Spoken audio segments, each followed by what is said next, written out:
Welcome to the first edition of the Greenspring Advisors Community Spotlight. My name is Zach Hubbard. I'm a financial advisor here at Greenspring Advisors. Today I'm really excited to be joined by Letitia Caroli, Director of Development at Oasis, a haven for women and children in Paterson, New Jersey. Letitia, thank you for joining me today. I'm so excited to have you. Thanks, Zach. We're very happy to have your support. Absolutely. So, we obviously, as a recipient of this year's grant from Greenspring, we believe strongly in your organization, but just for, the people out there that might not be familiar with you, tell us a little bit about Oasis, what's your mission, who you serve, and then kind of go from there. Okay. We are a nonprofit organization. We've been in operation for 23 years. We serve impoverished women and children, low-income women and children in the city of Paterson, New Jersey. Our mission is to help women and children rise out of poverty. And in order to do that, we are a multi-service organization. In other words, we offer people a network of interrelated services so that they can get what they need in order to help themselves out of poverty. We offer education. First and foremost, we offer education. So we offer women, and we sort of divide our day between day and afternoon. We offer women, adult women, courses in GED to get their high school equivalency degree, in ESL to learn English if they are immigrants and don't have the language skills, and vocational training. And we offer women courses from 9 to 2 every day, every weekday. While women are here, we offer them childcare, free childcare, because we know that a mother, if she doesn't have childcare, she cannot take the courses, she cannot get the education and training she needs to get into the workforce. So we offer free childcare. Then from 3 to 6 p.m., we reopen as an after-school program. We offer intensive academic after-school program for Paterson Public School children, and also for teenagers, we offer a career and college readiness program after school. We also, just as of last year, we've opened in the evenings to we have adult education, GED and ESL classes in the evenings. And on Saturdays, we have enrichment courses for children and adults who in this context often cannot get art classes, music classes, photography classes, other kinds of courses like that. At the same time as we offer these programs, we have a network of basic services we give. So we offer women free hot meals every day, women and children. We offer food bags to women and children in need. We offer free clothing, and we have 3 full-time social workers on staff. So we give crisis counseling, we give domestic violence counseling. Our attitude is that we try to offer a complete set of services in one place so that people can get both education and also basic needs services that they might need on their way to getting better educated, to finding a way out of poverty. Right. Now, everything has changed because of the pandemic, so that might be your next question, but. Yeah. Okay. Yeah, actually, so I'll get to that in a second, but really, why, for people that maybe aren't familiar, why Paterson? What about Paterson and that community really kind of drove you guys to start this organization? Okay, so Paterson, in fact, is one of the poorest cities in the state of New Jersey. The level of poverty we have in the city, about 1/3 of people are at or below the poverty line, and the poverty line right now is $26,000 and change for a family of 4. So 1/3 of people in Paterson are living at that level or possibly below it. There is a large amount of poverty here. There are populations here that are underserved. There are large immigrant populations. A majority of the people in Paterson are minorities, ethnic or racial minorities. So there's a lot of challenge in the city. Wow, okay. Yeah, those are some crazy statistics. That federal poverty line, I think we could all agree, is probably too low. But the fact that so many are living under that. Right. So even people living above the poverty line really struggle to make rent, right, to pay for food, to get medicine, etc. It's a great struggle. Yeah. Yeah, so I know, going through the pandemic now, that population specifically has been significantly harmed by the Right. pandemic, and especially, I imagine, with kids not being in school, Yeah. trying to go to school online, maybe without access. So how has Oasis kind of adapted to the pandemic to continue to serve the people that Well, you serve? just as you said, the pandemic hit Paterson really hard. In the middle of March, Paterson, the city of Paterson, did an emergency closure when we all did that shelter in place. So in the middle of March, Paterson shut its doors down, businesses closed, schools closed. When that happened, the day was March 16th, actually. When that happened, the next day we reopened. We too shut down, we suspended our educational programs, but the very next day we reopened and began an emergency food distribution effort. And we had always, as I mentioned to you, we always served lunch and we give people food bags, but typically before the pandemic, we served about 150 hot lunches a day and gave out, I'll just move this, gave out about 10 food bags a day. March 17th, we began serving thousands of hot meals a day. We began to distribute hot grab and go lunches. For March, April, and May, we were distributing something like 2,000 hot lunches a day, where previously we had been doing 150. 2,000 hot lunches a day and 100 to 150 food bags a day. We were packing bags of food that would feed a family of 4 for 3 days. And so at the height of the pandemic, we were serving tens of thousands of meals and sending out thousands of food bags. As of September, we have reoriented again, and we have reopened our doors. We have reopened our educational program starting in September. We're still serving meals, to grab and go meals, and sending out food bags at a heightened level. But we also we reopened our doors to adult education, and we now have about 100 women coming in on site every day in a socially distanced manner to take our classes. We're also running our classes, those same classes that we're running on site, we are running virtually. So we're reaching additional women through Zoom and Google Classroom and other technologies. And we have reopened our after-school program with fewer children. We have about 70 children registered, where typically we had 124, but we've opened it on site and we're bringing children in from 3 to 6 p.m. to give them academic assistance, because they are in great need. The schools are still closed. They're virtual in Paterson because the district didn't have the resources to open. But the kids, as you know, everywhere in America, but even more low-income communities, the children have been at home for 6 months. The parents are struggling to help them with online learning. Some children don't have the technology, etc. So we've opened our doors again. So that's where we are, and hoping eventually to come back to full enrollment and full force on site. Yeah, that's amazing. So Yeah. That's awesome to hear you're back open. I'm glad you were able to do that, because obviously, Yeah. like you said, I think that's a huge need, especially. Yeah, and the women, honestly, when we started in September, when we reopened, our teachers and our educational coordinator called all our former students, and many women did want to come back on site in person because they want to move forward. People want to go on with their lives.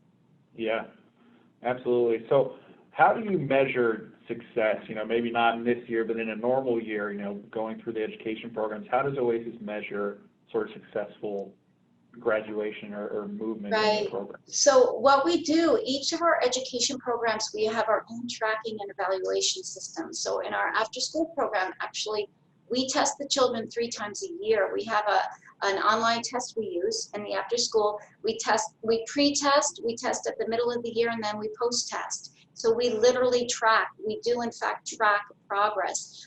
Last year, even though we got cut off, we had close to 80% of our children who had gained a full grade level, who had increased by a full grade level or more.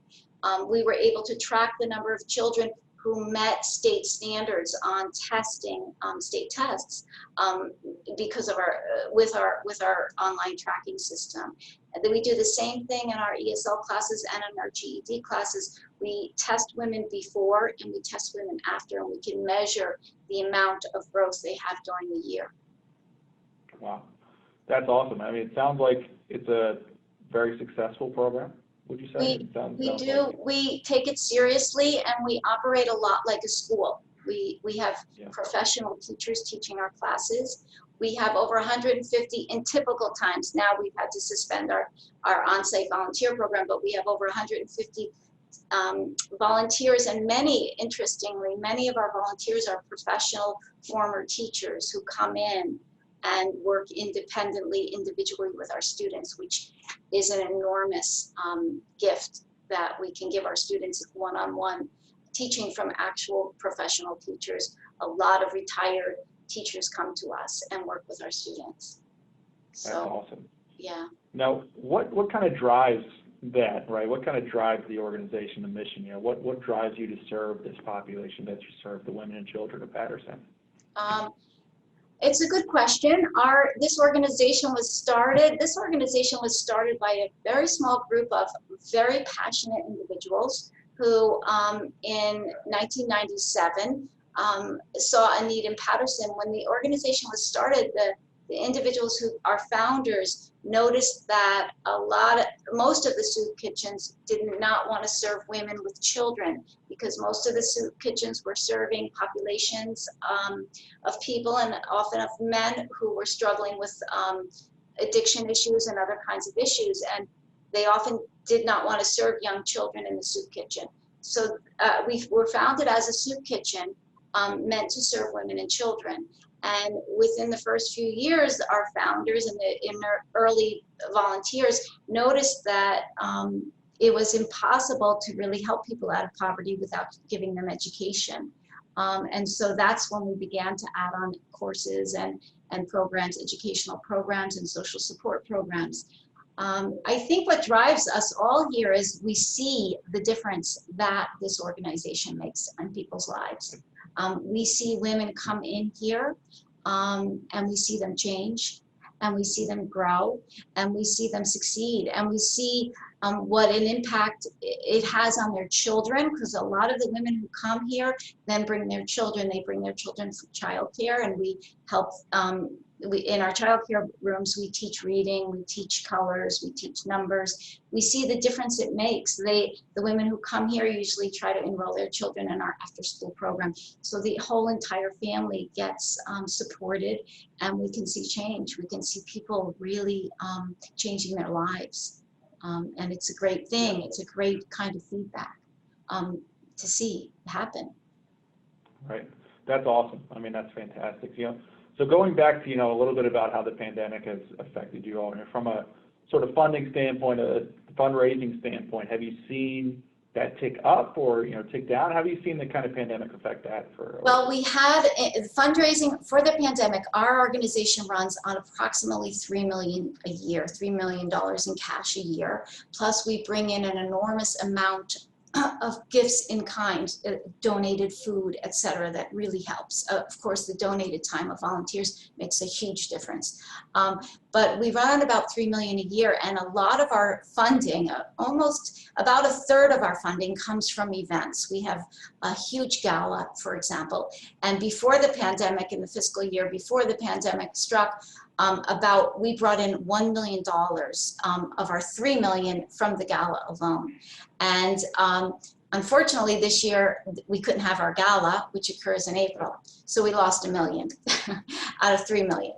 So the pandemic has been rough on us. However, I will say on the other side, we kept our doors open, because we saw, on the other hand, while we lost our events, we saw an enormous outpouring of response from individuals. Once we used social media, we used emails, we used letters. We really worked to get the word out there about the very, very bad impact this pandemic has had on this community.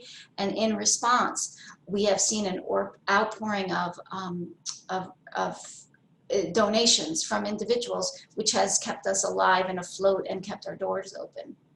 So it's been a difficult thing for an organization like ours because we are so event driven. Our fundraising is event heavy.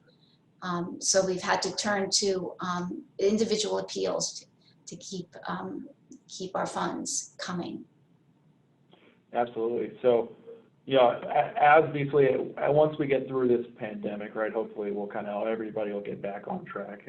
There will be an end to it. We're just not quite sure when at this point. But, what do you see for Oasis going forward, 5, 10 years from now? What do you think the organization will look like, the population you serve will look like, or what do you hope that it'll look like? Well, the truth is, in 2017 and 2018, we had launched the quiet phase, the silent phase of a capital campaign, because before the pandemic, we have found that we simply don't have the room. We have a 3-story building, which we built in 2008, but we have people on waiting lists. We have women on waiting lists to get childcare so they can join our ESL class. We have many children on waiting lists who really want to get into our after-school programs. We were teaching classes in our hallways. We were unable to accommodate the numbers of women and children who wanted to come in for services. So we launched a capital campaign in 2017, 2018 to expand our building. And we paused that campaign, obviously, with the pandemic, but now our board has decided to go forward. We are close to raising enough money to fund the building. So we're going to continue. We're going to continue with the campaign now. We've relaunched it. We're going to secure enough money to build the building, and we're hoping to start to put shovels in the ground this winter. And so our plan, we have a clear plan for the next 5 or 10 years. We plan to expand the building, and that will allow us, we serve approximately 5,000 individuals, unique individuals a year. With an expanded building, we intend to serve 7,500. In other words, raise a 50% increase in the number of people we can serve per year. So we intend to expand our programs. We're going heavily, we've done a 5-year plan, and we're going to go heavily towards programs that help women get into the workforce and programs that help children succeed academically and go get through high school, not drop out of high school, and even more important, go into either post-secondary education or post-secondary training or into some kind of career after high school. So those are our emphasis on getting women into work and getting children to not drop out of high school, to do well in school, and hopefully go forward after high school. That's amazing. So those are our plans, and we're hoping, to continue to serve more people. Yeah, I appreciate you sharing that. And then, so as you expand, is that 7,500 still all drawing from Paterson, or is that kind of expanding outside? Well, we don't discriminate. We draw mostly from Paterson only because of transportation. The people we serve largely don't have cars, and largely come here either on foot or by bus. So we are centered in Paterson, but we also draw from surrounding towns like Clifton, Garfield, the larger Passaic County. Anyone who comes to us, we will serve. But we're centered in Paterson. We won't expand we're building right on top of the building we have now. So we won't expand our footprint. So I anticipate, given the number of people in Paterson who are struggling economically, we'll be mostly drawing those people, but the surrounding area as well will serve. Absolutely. Okay. Yeah. So now, basically the final question here, how can people get involved with Oasis? If they're looking to volunteer, donate, how can they get in contact with you all? Okay, so I can share with you, I'll just move this because I'm in the dark here. I can share with you, of course you have my email, so you can certainly share that with people. And we would like to know if you'd like to volunteer. Unfortunately, at this moment, due to social distancing, we have, we're sort of keeping a list of people who could volunteer in the future, because at this particular moment, we're not bringing in new volunteers because we are under pressure to social distance, of course. But in normal times, we accept a number of people volunteering. Corporate volunteers, corporate groups come in, they serve lunch, they serve breakfast, they teach in the after school, help tutor after school children, they tutor women during the day. There are numerous volunteer opportunities. And we also accept gifts in kind. Again, a lot, we bring in $3 million in cash, but we bring in over 500,000 in gifts in kind, which are crucially important. So the food that we give to people in food bags is generally donated food, cans of food, shelf-stable foods, etc. So we accept lots of donations. People run drives for food, drives for baby diapers. We distribute baby items to people in need, to women and families in need. That's one way. And of course, always cash donations are extremely, we only have between 3 and 4% of our budget is government money. The rest is entirely private. It's private individuals. Actually, the majority is individual people sending in their gifts. And that's how we keep our doors open. These days, people do a lot online for us with Facebook, for example, Facebook fundraisers. You know, and another way to help is just to go online to Facebook and Instagram, like us, comment on us, share us. That's because we are working word of mouth. We are word of mouth. That's how we get our word out. Absolutely. So if you could leave, you know, people watching this with one sort of closing thought, closing idea about Oasis, the mission, the people you serve, what would it be? I think the closing idea is we only can do this because there are so many concerned individuals who give us the resources to do this with. We can't, we are open only because people care. People hear about the situation here. People hear about families living at or below the poverty line, and they care and they support us. That's why we're here. That's the only reason. And we change lives that way because we have the support to do it. That's awesome. So, you know, again, we're really, really happy and humbled to be able to support you all here at Greenspring. And, you know, I really appreciate you taking the time to chat with me today. Tell us a little bit more about Oasis. And, you know, if anybody's looking to check them out, their website, www.oasisnj.org. So go check them out, especially if you're in the New Jersey, Paterson area, you want to get out and support, please. Absolutely. Go check them out. Amazing organization. Letitia, thank you again for the time. Really appreciate you joining me today. Thank you, Zach, and thank you for your support. It's really important to us.